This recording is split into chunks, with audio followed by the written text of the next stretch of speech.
કેમ છો? Good morning મારા વાલા મિત્રો. આજે તારીખ થઈ ગઈ છે 3/11/2025 અને વાર થયો મિત્રો આજે કયો સોમવારનો દિવસ, બરાબર ને? આજે વીકલી ટ્રેડિંગ સેશનનો ફર્સ્ટ ડે અને એમાં પણ બજાર આજે થોડું ગેપ ડાઉન ખુલે એવું દેખાઈ રહ્યું છે.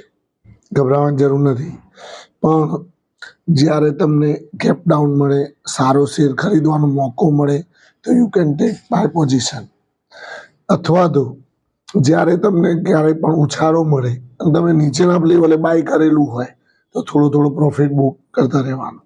ખરું ને મિત્રો?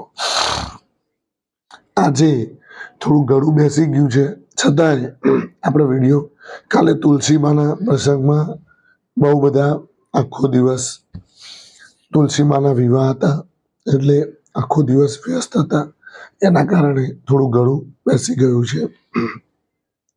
મેનેજમેન્ટ કરવામાં થોડું તકલીફ પડતી હોય છે. હવે નિફ્ટી પહેલા તો આપણે જોઈ લઈએ કે શુક્રવારે છેલ્લે બજાર ક્યાં મૂકીને આવ્યા હતા, આજે બજાર કેવું રહેશે, કયા સેક્ટર ઉપર ધ્યાન રાખજો, આ બધા ઉપર ચર્ચાઓ કરીશું મિત્રો આજે. ખરું ને? નિફ્ટી શુક્રવારે 155 અંકના ઘટાડા સાથે 25,722 બંધ જોવા મળી. સેન્સેક્સ 465 અંકના ઘટાડા સાથે 83,938 અંક બંધ જોવા મળ્યો. હવે એફઆઈઆઈડીઆઈના ડેટા જોઈ લઈએ તો એફઆઈઆઈએ 6,769 કરોડની તોતિંગ વેચવાલી કરી શુક્રવારે.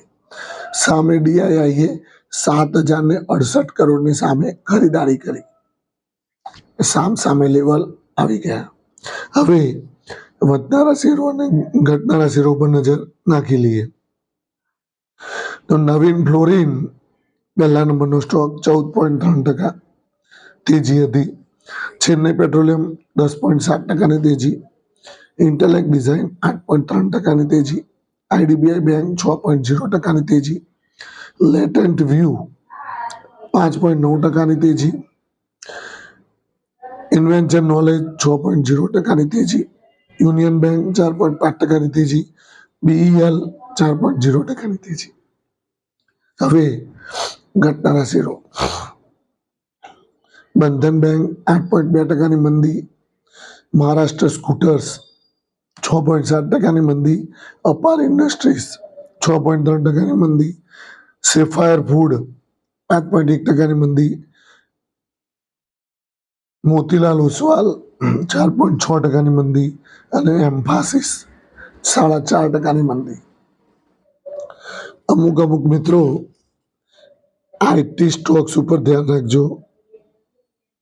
અમુક આઈટી સ્ટોક્સ ખરીદવા જેવા જ્યાં નીચે લાગે ત્યાં તમે સારી પોઝિશન બનાવી શકશો. ફાર્મા સેક્ટર ઉપર ધ્યાન રાખજો.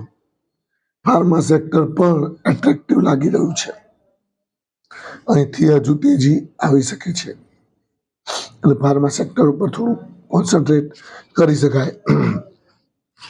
બીજું ટીટાગઢ વેગન ઉપર ધ્યાન રાખજો. 1,425 કરોડનો ઓર્ડર મળેલો છે. મુંબઈ મેટ્રોમાં લાઇન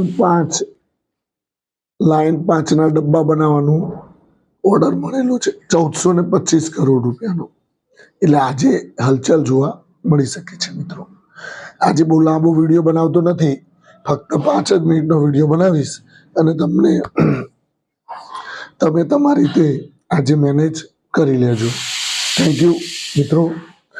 જુઓ, આજે બજારમાં ગેપ ડાઉન ખુલે, સારા સ્ટોક્સ નીચેના ભાવે લેવા મળે તો લેવાની કોશિશ કરજો. સીડીએસએલ ઉપર ધ્યાન રાખજો. સીડીએસએલ પણ આજે હલચલમાં રહી શકે છે. સીડીએસએલમાં પણ આજે હલચલ જોવા મળે. બીએસસી બધા ઉપર ધ્યાન રાખજો. પછી જ્યારે ડીપ મળે ત્યારે કેમ્સ લેજો. કેમ્સ ઉપર સારું રહેશે. ખૂબ ખૂબ આભાર મિત્રો. આજનો દિવસ તમારા માટે શુભ રહે, લાભદાયી રહે, ફળદાયી રહે એવી મારા પ્રોફિટ પોઈન્ટ ચેનલ આપ સૌને શુભકામનાઓ.